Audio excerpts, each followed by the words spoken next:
आधे से ज़्यादा हिंदू विचारधारा के आधार पर मुसलमानों के साथ मिलकर भाजपा को यहाँ शिकस्त देंगे कि रेवंत रेड्डी को बिहार में राहुल गांधी और कांग्रेस या गठबंधन के लोग अगर प्रचार कराने लाए हैं या उनका चेहरा या उनको दिखा रहे हैं या मंच पर बैठा रहे हैं, तो ये दिखाता है कि ये लोग बिहार के बारे में क्या सोचते हैं।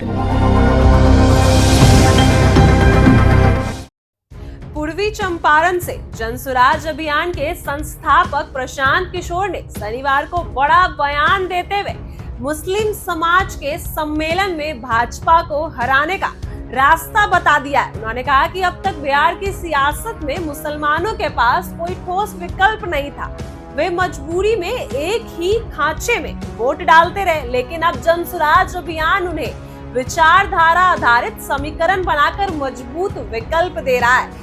प्रशांत किशोर ने कहा कि जनसुराज का मकसद केवल चुनावी रणनीति नहीं बल्कि समाज के हर वर्ग को बराबर हिस्सेदारी और सम्मान दिलाना है, ताकि आने वाले समय में मुसलमान भी यह महसूस कर सके कि उनके लिए भी एक गंभीर और स्थायी रास्ता मौजूद है। इस दौरान प्रशांत किशोर ने कांग्रेस और उनके नेताओं पर भी बड़ा हमला बोला। उन्होंने तेलंगाना के मुख्यमंत्री रेवंत रेड्डी का जिक्र करते हुए कहा कि जो नेता बिहार के लोगों के डीएनए पर सवाल उठाकर उन्हें केवल मजदूरी करने वाला बताता है, कांग्रेस उसी नेता को बिहार में मंच उपलब्ध कराती है। उन्होंने कहा कि बिहार की जनता का अपमान है और जिस पार्टी की सोच इतनी गलत है उसे बिहार से बाहर फेंक देना चाहिए।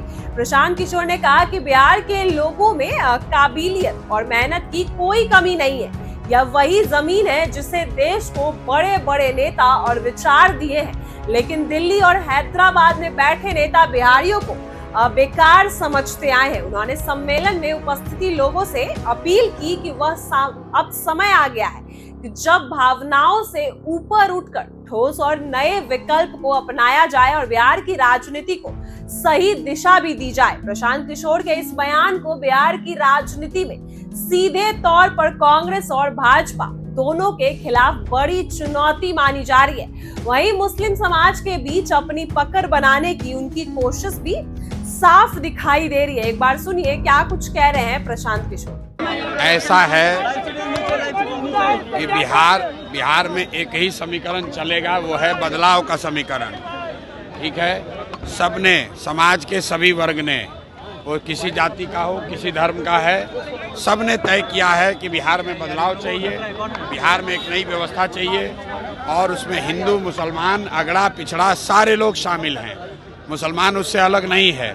क्या मुसलमानों को अपने बच्चों के लिए पढ़ाई नहीं चाहिए? क्या मुसलमानों के बच्चे बेरोजगार नहीं हैं? क्या मुसलमानों के बच्चे पलायन नहीं कर रहे हैं? सारे लोग परेशान हैं। अभी तक उनके पास अवसर नहीं था, रास्ता नहीं था, तो कहीं ना कहीं भाजपा और नीतीश से डर के उनको लालू जी को वोट देना पड़ता था। अब उनको ये रास्ता दिख रहा है, जनसुराज का रास्ता दिख रहा है, तो सारे लोग विचारधारा के आधार पर जो समीकरण जनसुराज बता रहा है कि एमवाई समीकरण नहीं चाहिए, विचारधारा आधारित समीकरण चाहिए, वो समीकरण चाहिए जहां आधे से ज़्यादा हिंदू विचारधारा के आधार पर मुसलमानों के साथ मिलकर भाजपा को यहाँ शिकस्त देंगे और बिहार में तरक्की भी होगी और भाजपा को हराया भी जाएगा। प्रियंका गांधी, रेवंत रेड्डी और राहुल गांधी सारे बड़े नेता कांग्रेस के एक साथ मंच पे दिखे हैं। ऐसा है कि रेवंत रेड्डी को बिहार में राहुल गांधी और कांग्रेस या गठबंधन के लोग अगर प्रचार कराने लाए हैं या उनका चेहरा या उनको दिखा रहे हैं या मंच पर बैठा रहे हैं, तो ये दिखाता है कि ये लोग बिहार के बारे में क्या सोचते हैं। रेवंत रेड्डी वही आदमी है जिसने कहा कि बिहार के लोगों का डीएनए मजदूरी करना है। इसने बताया कि बिहार के लोगों का डीएनए तेलंगाना के लोगों के डीएनए से कम है, खराब है। ऐसे व्यक्ति को अगर कांग्रेस और गठबंधन बिहार में लाकर मंच पर बैठा रही है, तो बिहार के एक एक व्यक्ति की ये जिम्मेवारी है कि इनको यहाँ से उठाकर तेलंगाना में वापस फेंका जाए, ताकि इनको याद रहे कि अगर बिहार के लोग सिर्फ मजदूरी करने के लिए पैदा हुए हैं तो फिर यहाँ बिहार में आकर वोट क्यों मांग रहे हो। ऐसा है कि बिहार में एक ही समीकरण चलेगा, वो है बदलाव का समीकरण। ठीक है, सबने, समाज के सभी वर्ग ने, वो किसी जाति का हो, किसी धर्म का है, सबने तय किया है कि बिहार में बदलाव चाहिए, बिहार में एक नई व्यवस्था चाहिए और उसमें हिंदू, मुसलमान, अगड़ा पिछड़ा सारे लोग शामिल हैं। मुसलमान उससे अलग नहीं है। क्या मुसलमानों को अपने बच्चों के लिए पढ़ाई नहीं चाहिए? क्या मुसलमानों के बच्चे बेरोजगार नहीं हैं? क्या मुसलमानों के बच्चे पलायन नहीं कर रहे हैं? सारे लोग परेशान हैं। अभी तक उनके पास अवसर नहीं था, रास्ता नहीं था, तो कहीं ना कहीं भाजपा और नीतीश से डर के उनको लालू जी को वोट देना पड़ता था।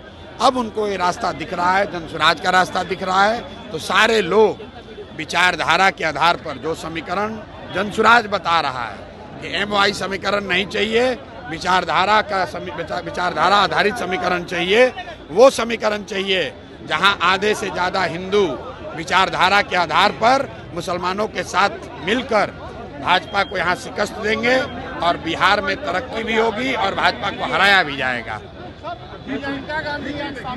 सर, प्रियंका गांधी, रेवंत रेड्डी और राहुल गांधी सारे बड़े नेता कांग्रेस के एक साथ मंच पे दिखे हैं। ऐसा है कि रेवंत रेड्डी को बिहार में राहुल गांधी और कांग्रेस या गठबंधन के लोग अगर प्रचार कराने लाए हैं या उनका चेहरा या उनको दिखा रहे हैं या मंच पर बैठा रहे हैं, तो ये दिखाता है कि ये लोग बिहार के बारे में क्या सोचते हैं।